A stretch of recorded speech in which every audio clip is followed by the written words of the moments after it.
Last time I discussed the beast from 20,000 Fathoms and how it helped shape science fiction of the 1950s and 60s. While it is true it spearheaded an invasion of movies about monsters brought forward by nuclear energy, it also subverts the trend it set by having the Rhedosaurus only be awakened by the heat of a nuclear explosion. Radiation didn't have anything to do with it. Just 1 year after Beast, however, we would get another movie on a similar vein that would truly cement the idea of radiation being an easy way of creating super-sized monsters. And I am not talking about Godzilla, I'm talking about them.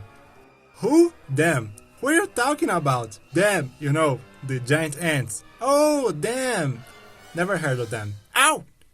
Anyway, the movie was supposed to be in 3D, by the way. It didn't really work out, but they kept the blue and red coloration because it looks cool. Also, the real puppet ants were apparently colored a purplish green, but I can't find any picture of that. In the movie, the original radiation fallout created by the nuclear tests of Project Manhattan made a group of ants in New Mexico to grow to the size of RVs, and eating RVs to boot. Now, radiation doesn't do that. More often than not, radiation will just straight up kill you. I know that. You know that. I think everyone knows that by this point. But if you want to turn the newborn anxiety of the disastrous effects of a nuclear conflict into an engaging story, what is a more interesting way to do it? Showing horribly sunburned people agonizing in hospital beds, or giant insects chopping people up? It is pretty laughable now, but saying nuclear radiation can turn things into deformed monsters was a way more effective way of conveying its dangers than explaining the actual, real-world consequences of nuclear weapons. Way cooler too. And this is a pretty cool film. The ants themselves take their sweet time to appear. As the story builds up the mystery, as if the poster hadn't given it away, of what is causing havoc along the Mojave Desert. There's a feeling of gloom and imminent disaster surrounding the initial moments of the flick. You would not expect for the image of a catatonic girl wandering around the desert to be the most disturbing one in a movie about giant ants, but here we are. The always present roar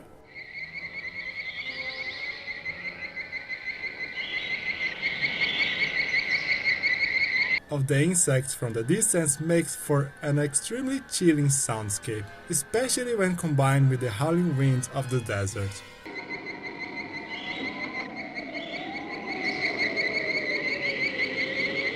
This is some premium horror movie setup here, that unfortunately goes out of the window once the ants make their debut. Not only do they look dorky as hell, even for the time, the only way the characters have of dealing with them is through sheer brute force, resulting in action sequences that throw away all the tension. They are still cool to watch, all things considered, but you can't shake the feeling that the pacing of the film changes quite a bit after the halfway point, and not exactly for the better. The story basically stalls during the second act, as the main characters conduct interviews that lead to absolutely nowhere, and serve no purpose other than artificially extend the runtime. It really kills the mood, and makes you count the minutes for the giant insects to appear again. Thankfully, when they do return to the screen, the result is a very tense and emotionally charged climax in which the heroes must enter the sewers under Los Angeles to not only destroy the ants' nest, but also rescue 2 young boys. Of course, the whole thing is spoiled by this one kid who looks like he doesn't care about getting mauled to death by giant insects, #can relate.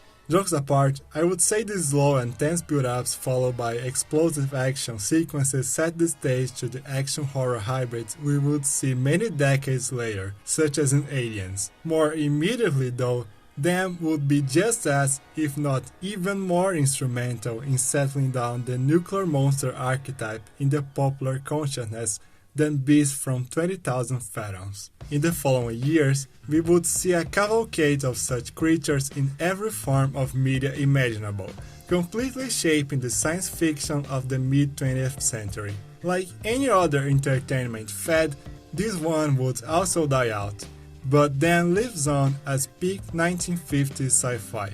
Kinda goofy, but it's still fun and even a little provocative.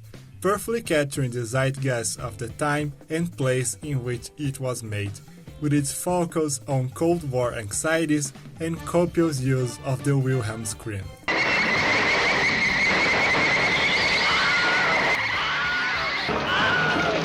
Top tier Kino right here. We are almost at 400 subscribers.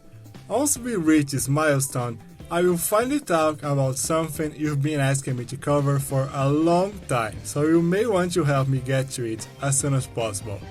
Next time though, I'm probably going to lose some subscribers. See you then.